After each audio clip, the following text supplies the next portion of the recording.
If you want to use your Android tablet as a second monitor for your Mac, here's how to do it the right way. macOS doesn't natively support Android tablets as external displays, so you'll need a third-party app to bridge the connection.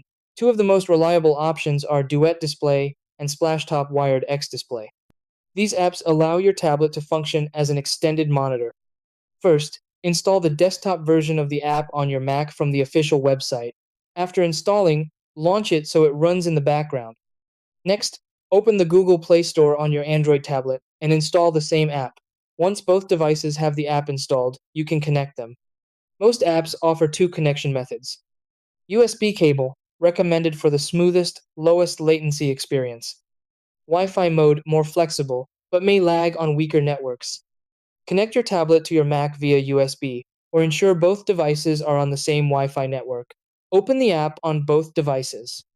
The first time you connect, your tablet may ask for USB permissions or screen display approval, tap Allow. Then, on your Mac, go to System Settings, then Displays. Your tablet should appear as a second monitor. Arrange it by dragging its position left or right to match your physical setup. Now you can drag windows onto your tablet just like a normal external display. If performance feels slow, switch to a wired connection or lower the display resolution in the app settings.